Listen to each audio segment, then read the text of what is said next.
paz do Senhor Jesus, meus irmãos, sejam bem-vindos mais uma vez ao canal do pastor Edivaldo Bueno. Para nós é uma alegria muito grande tê-los conosco. Que bênção você está aí para aprender, para juntos aprendermos mais uma vez nas lições bíblicas da escola dominical. Nós vamos estar comentando a lição de número 5 para adultos. Lembrando que nós estamos aprendendo sobre a igreja eleita, redimida pelo sangue de Cristo e selada com o Espírito Santo da promessa. Essa lição de número 5 tem o título Libertos do pecado para uma nova vida em Cristo. Tá? O texto áureo, Efésios capítulo 2, versículos 4 e 5. Mas Deus, que é riquíssimo em misericórdia, pelo seu muito amor com que nos amou, estando nós ainda mortos em nossas ofensas, nos vivificou juntamente com Cristo. E a leitura bíblica em classe dessa lição está na carta aos Efésios, capítulo 2, versículos 1 ao 10. Pois bem, nós temos 3 objetivos nesta lição, que basicamente também são os 3 tópicos dessa lição, tá? Que é refletir, o primeiro deles é refletir sobre a nossa natureza pecaminosa, e o segundo objetivo é explicar que fomos vivificados pela graça de Deus, e o terceiro objetivo, informar que nossa salvação vem de Deus e não das obras.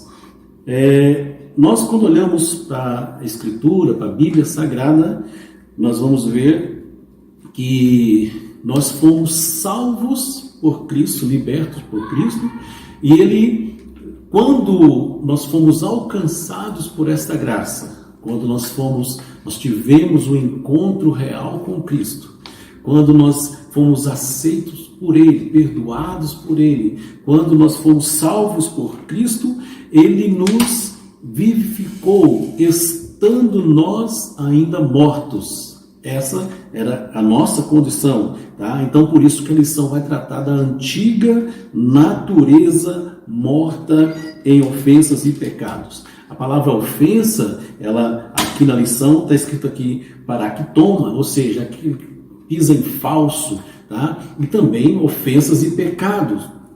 Por quê? A palavra pecado quer dizer, vem do grego amartia, que é errar o alvo. Então, nossa vida sem Cristo, nossa vida antes de termos um encontro real com Cristo, era essa vida em que nós não andávamos direito, nós pisávamos em falso. Era essa vida que tudo que nós fazíamos, nós estávamos fazendo errado, nós estávamos errando o alvo. O homem sem Deus, o homem sem Cristo, ele vivia nessas condições. E essa natureza antiga, nós vivíamos em ofensas e pecado. Tudo que nós fazíamos, tudo que éramos, se resumia nessa palavra: vivíamos no pecado. E sem Deus, portanto, sem salvação. E a nossa condição antiga era uma condição de separados de Deus. Isaías, capítulo 59, versículo 2, vai mostrar lá que são esses, os nossos pecados, que fazem separação entre nós e o nosso Deus. Então nós vivíamos separados de Deus. Separados de Deus. O texto de Tiago, capítulo 1, versículo 15, vai dizer que ninguém sendo tentado diga: por Deus estou sendo tentado, porque Deus não pode ser tentado pelo mal e a ninguém tenta. Mas nós somos tentados, quando nós somos enganados pela nossa própria concupiscência, e aí vai gerar o pecado consumado vai gerar a morte. Então, uma vez que o pecado é consumado, gera a morte. É por isso que a Bíblia vai dizer que nós estávamos mortos, porque nós estávamos vivendo no pecado. Tá? Quando Paulo, ele orientando as viúvas, é lógico que ali está para as viúvas, mas vale para todos nós, se elas vivessem dos prazeres deste mundo, ainda que pensavam estar vivos, estavam mortos. Por quê? Porque essa é a vida do homem sem Deus. o homem sem Deus, o homem sem salvação, tá? Então, quando nós vivemos desta maneira, nessas condições, por isso que Paulo, quando escreve aos Romanos, lá no capítulo 9, ele vai dizer lá, nós vamos citar daqui a pouco esse texto, que ele nos amou sendo nós ainda pecadores, e nessas condições nós vivíamos mortos em nossas ofensas e pecado. Então, quando Cristo encontrou-me, quando você foi encontrado por Ele, era nessa condição que você estava, indigno, morto em pecado. Nossa condição espiritual era essa. E é lógico que isso diz respeito à nossa condição moral, entendeu? A nossa condição espiritual, tá? Nossa condição sem Cristo, mortos em ofensas e pecado, tá? E essa expressão em nossas ofensas e pecados, tá? Diz respeito às nossas atitudes, ao nosso modo de viver. Então, é por isso que Paulo vai dizer, andastes. Então, essa expressão andaste aí, ele vai repetir isso algumas vezes, de forma metafórica, né? Então, ele vai usar essa expressão, andaste, primeiro aí, segundo o curso deste mundo. Era assim que nós andávamos. Segundo o curso deste mundo, ou seja, nós vivíamos de acordo com as atitudes deste mundo. Tá? Nós vivíamos conforme o mundo, seguindo o curso do mundo. É por isso que Paulo, quando escreve aos Romanos, capítulo 12, versículo 2, ele vai dizer lá que não vos conformeis, ou seja, não tem a mesma forma, o mesmo molde do mundo. Por quê? Porque a nossa vida agora, nós estamos em Cristo, portanto, nós não andamos mais segundo o curso desse mundo. Nós andamos agora na contramão do mundo. Por quê? Porque o dia que nós encontramos Jesus, nós arrependemos do nosso pecado, e a palavra arrependimento, ela quer dizer dar meia volta. Então nós seguíamos o curso desse mundo, mas nós arrependemos dos pecados que nós vivíamos nele, e nós então demos meia volta, nós voltamos agora, não seguimos mais o curso desse mundo. Portanto, Paulo vai dizer, vocês andaste segundo o curso desse mundo. Paulo vai usar essa expressão andaste mais uma vez, dizendo no versículo 2, dizendo, segundo o príncipe da potestade do ar. Por quê? Porque Satanás, a Bíblia vai dizer que ele é o príncipe deste mundo, o Deus desse século, e todos que viviam no pecado, viviam debaixo da influência do maligno também. É por isso que Paulo vai dizer que a nossa luta não é contra a carne, não é contra o sangue, mas sim contra os principados, contra as potestades, contra as hostes espirituais da maldade nos lugares celestiais. Então, quando nós vivíamos sem Cristo, nós andávamos no segundo curso desse mundo, mas também debaixo da influência de Satanás, que é o Deus desse século. Tá? Mas Paulo vai dizer, e andávamos fazendo a vontade da carne. Por quê? Porque nós estávamos mortos, moralmente falando, mortos espiritualmente falando. Então o que prevalecia em nós eram os nossos próprios desejos. O que prevalecia em nós era a nossa própria vontade. O que prevalecia em nós era aquilo que o pecado nos levava a fazer, da forma como o pecado nos levava a andar. Então nós vivíamos segundo nossos próprios desejos. Tá? E é interessante isso, porque lá no livro de Gênesis, está citado também na revista, no capítulo 6, versículo número 5, vai dizer que o pensamento do homem era mau continuamente. Deus, olhando para esse mundo, viu isso, tá? Que o homem era mau em tudo, inclusive nos pensamentos. Então nós andávamos segundo as nossas próprias vontades, tá? Da carne como também dos pensamentos. Nós éramos inteiramente más em nossa conduta, em nossas práticas, tá? Então nós andávamos dessa forma. Não havia nada em nós que nos conduzia a Deus, que buscava a Deus. É por isso que a Bíblia vai dizer lá que não há um justo sequer, porque todo homem pecou. E aí, a carta aos Romanos, no capítulo de número 3, o versículo 23, vai dizer lá que todos pecaram e destituídos estão da glória de Deus. Todos pecaram. Romanos, no capítulo 6, versículo 23, vai dizer lá que o salário do pecado é a morte. Então nós estávamos todos em pecado e condenados, sentenciados à morte. Por quê? Porque o salário do pecado é a morte. Tá? O salário do pecado é a morte. Mas, estando nessas condições, vivendo nessas condições, essa era a vida que nós vivíamos nela. Era nessas condições. Tá? É interessante que, quando nós olhamos para essa expressão de Paulo, andaste, Paulo ele fala no sentido passado. Por quê? Porque, e isso repete em vários textos bíblicos, né, que você pode conferir aí na sua Bíblia, Efésios capítulo 2, versículo 11, Paulo vai dizer: portanto, lembrai-vos de que vós, noutro tempo, lá atrás, uma vida sem Cristo, noutro tempo, eres gentios na carne, e chamados de circuncisão pelos que na carne se chamam circuncisão feita, pelo amor dos homens. Tá? Efésios capítulo 5, versículo 8, Paulo diz: porque noutro tempo erais trevas, mas agora sois luz do Senhor. Então Paulo está falando de um período em que nós não vivíamos em Cristo. E é nesse período lá atrás que Paulo está dizendo: olha, nesse tempo vocês viviam diferente, de outra forma, vocês andavam de outra maneira. Tá? Capítulo 1, versículo 21 de Colossenses, Paulo diz: a vós também que noutro tempo erais estranhos e inimigos do entendimento pelas vossas obras más, agora contudo vos reconciliou. Olha que diferença, como ele faz separação entre o tempo que você não tinha sido alcançado pela graça e o tempo que agora você vive na graça. Tá? Colossenses capítulo 3, versículos 5 ao 7, Paulo: mortificai vossos membros que estão sobre a terra, a fornicação, a impureza, a afeição desordenada, a vil concupiscência, a avareza, que é a idolatria, pelas quais coisas vem a ira de Deus sobre os filhos da desobediência, nas quais também em outro tempo. Que tempo é esse? Aquele tempo que você não tinha encontrado a Cristo, não vivia na graça. Em outro tempo andastes, quando vivíeis nela. Tito, no capítulo 3, versículo 3, Paulo diz: porque também nós éramos noutro tempo. Olha aí, outro tempo. Nós éramos insensatos, desobedientes, extraviados, tá? Servindo a várias concupiscências e deleites, vivendo em malícia, inveja, odiosos e odiando-nos uns aos outros.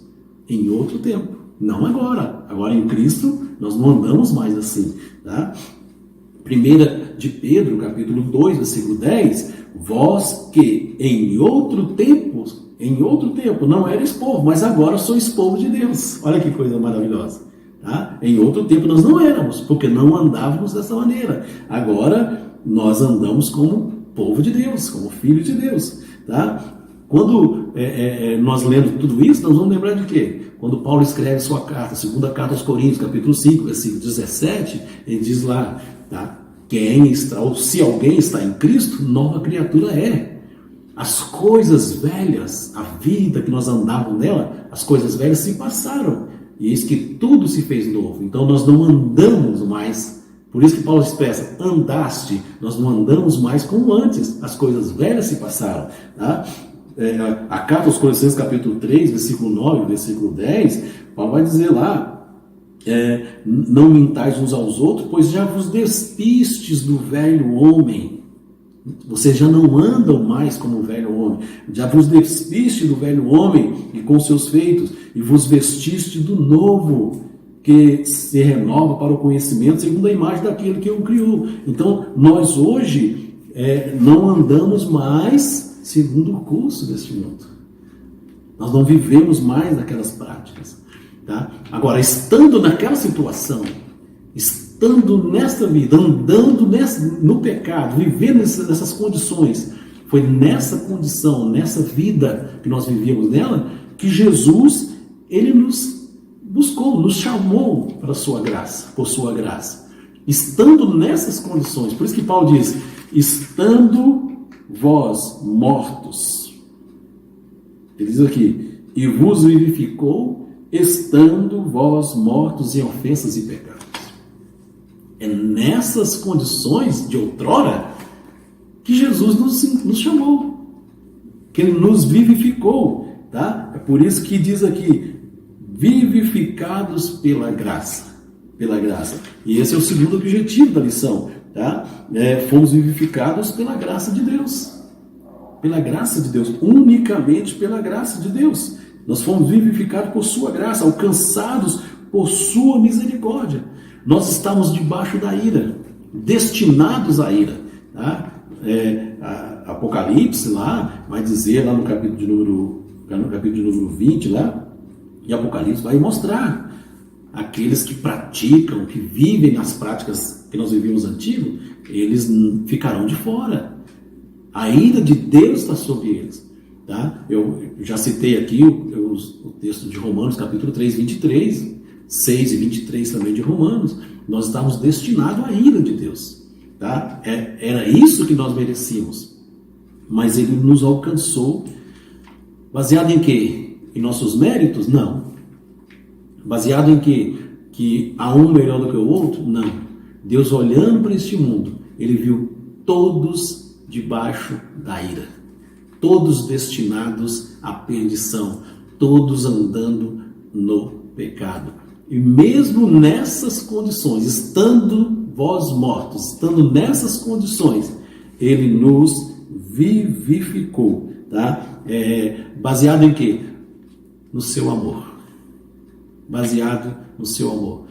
Ele nos amou, por isso que a expressão vai dizer lá na carta aos Efésios, no texto da leitura bíblica em classe, e é essa riquíssima misericórdia, tá? Riquíssima misericórdia. O textual da lição vai citar isso, Efésios 2, o versículo de número 4 e 5, vai mostrar lá, riquíssima misericórdia. Ele é riquíssimo em misericórdia, tá? O seu tão grande amor, que no Evangelho de João, capítulo 3, versículo 16, vai dizer, Deus amou o mundo de tal maneira, inexplicável, um amor inexplicável. E Ele, através deste amor, Ele nos alcançou, mesmo nós sendo pecadores. Mesmo sendo pecadores, estando vivendo como pecadores. Nós estávamos afastados de Deus. Isaías capítulo 59, versículo 2 vai dizer, nós estávamos afastados de Deus. Nós tínhamos rompido com Deus. Mas Jesus, através do seu sacrifício na cruz do Calvário, Ele nos uniu novamente a Deus. Através desse sacrifício, fruto do amor de Deus, tá? Por nós. Ele nos uniu novamente a Deus. O homem que tinha se rompido com Deus por conta do pecado, desde o Éden, e agora nós fomos reconciliados com Ele. Quando nós lemos na carta aos Romanos, capítulo 5, versículo 1, vai mostrar exatamente isso. Ele nos reconciliou. O próprio capítulo 3, após o versículo 23, que vai dizer lá que todos os pecados destituídos estão na glória de Deus, no versículo 24 vai mostrar, sendo, pois, reconciliados, né, pela fé em Cristo. Então, Ele nos reconciliou por seu próprio amor. Não porque nós merecíamos, porque nós estávamos em pecado, vivíamos no pecado. Mas Ele quis nos unir novamente. Tá? E agora, sendo, pois, reconciliados pela graça, nós temos paz com Deus, pela fé. Sendo, pois, reconciliados pela fé, nós temos paz com Deus por nosso Senhor e Salvador Jesus Cristo. Ele agora nos trouxe ao encontro, nos levou ao encontro do Pai Celestial, mais uma vez. Então, nós não éramos merecedores, mas Ele quis fazer assim. É por isso que a Bíblia vai dizer que Ele nos amou primeiro. Por quê? Porque foi Ele, partiu dEle, partiu de Deus. Então, a salvação parte de Deus. Nós fomos exaltados por sua graça. Por quê? Porque agora na condição de perdidos, na condição de mortos, na condição de inimigos, nós fomos reconciliados. E agora nós somos participantes. Por isso que Paulo vai dizer, nos ressuscitou juntamente com Ele e nos fez assentar nos lugares celestiais em Cristo. Vai me lembrar o que Jesus disse para os discípulos, capítulo 14 do Evangelho de João. Ele diz, não se turbe o vosso coração. Credes em Deus, credes também em mim, na casa de meu Pai há muitas moradas. Se não fosse assim, vos teria dito, vou preparar-vos lugar. Para quê? para que onde eu estiver, estejai vós também. Então nós vamos gozar, nós vamos participar com Cristo das grandezas celestiais, tá? Então nós fomos exaltados por sua graça. Nós não merecemos nada disso, mas Ele nos fez participante das grandezas, das maravilhas celestiais. Nós vamos então gozar de tudo isso. Por quê? Porque Ele nos amou primeiro, tá? É por isso que Jesus diz: onde eu estiver, estejai vós também. O mérito é inteiramente de Deus na salvação, tá? Parte de Deus. Por isso que Paulo, quando escreve aos Romanos, aliás, quando Paulo escreve aos Efésios, capítulo de número 2, ele diz lá: nós estávamos mortos, estando vós mortos em ofensas e pecados. Então não tínhamos como a pessoa que está morta espiritual tomar uma decisão. Mas ele tomou essa decisão por nós, em que Cristo morreu por nós. Cristo morreu por nós. Quando Paulo ele escreve aos Romanos, capítulo de número 5, aos Romanos, capítulo de número 5, o versículo de número 8, vai mostrar, vai falar do texto que eu citei, tá? Mas Deus prova o seu amor para conosco, ao ter Cristo morrido por nós, sendo nós ainda pecadores. Deus prova o quanto Ele nos amou, o quanto Ele nos ama, entregando o seu Filho por nós, tá? Entregando o seu Filho por nós. Então, isso é uma atitude da graça de Deus. E o que é graça? Graça, a própria lição está dizendo aqui, é um favor não merecido. Ninguém merecia. O que nós merecíamos? A perdição, a ira de Deus sobre nós, a morte. Por quê? Porque nós vivíamos nossas ofensas e pecado. Mas estando nós nessas condições, Ele nos amou e quis nos salvar. Isso é graça, é um favor não merecido. É por isso que Paulo vai dizer: não vem das obras para que ninguém se glorie. É um dom de Deus, é um presente de Deus. Para quê? Para aqueles que creem. Então a fé, ela é o instrumento de aceitação da obra salvífica de Cristo. A fé, é por isso que Paulo, quando escreve aos Romanos, aqui no capítulo de número 9, ele vai dizer: porque se com a tua boca confessares Jesus como Senhor, e em teu coração creres que Deus o ressuscitou dos mortos, serás salvo. Será salvo. Então, a fé é o instrumento que nos faz aceitar isso. E uma vez que nós aceitamos que Ele morreu na cruz para nos salvar, nós então devemos nos arrepender dos nossos pecados. Arrependidos dos nossos pecados, nós somos então salvos por sua graça. A graça é um favor não merecido. Parte de Deus por nós. É por isso que quando nós lemos lá a Bíblia, nós vamos ver no capítulo de número 9, o versículo de número 24, aliás, capítulo 11, versículo 6 da carta aos Romanos, vai mostrar lá: mas se é pela graça, já não é pelas obras. Do contrário, a graça já não seria graça. Então, se a obra do homem tem alguma influência na salvação, então deixa de ser a graça, porque graça é um dom, é um favor não merecido. E nós sabemos que a Bíblia vai dizer que nós somos salvos por sua graça, então é inteiramente de Deus. O Salmo 100 vai dizer lá que foi Ele e não nós que nos fez povo seu e ovelhas do seu pasto. Quando Jesus fala aos discípulos no Evangelho de João, capítulo 15, versículo de número 16, vai dizer lá: não fostes vós que me escolhestes a mim, mas eu vos escolhi a vós, e vos nomeei para que vades, deis fruto e vosso fruto permaneça. Então parte inteiramente de Deus. Isso é a graça. Então a salvação, ela só é possível por meio da graça. A graça é o meio da salvação. Então não existe salvação sem a graça de Deus. Porque de outra forma, as obras teriam alguma influência na salvação, haveria algum mérito humano, então deixaria de ser graça, tá? Mas a salvação, ela é inteiramente pela graça de Deus. parte da graça de Deus, tá? Então, e o que as obras, então, o que tem a ver as obras com a salvação?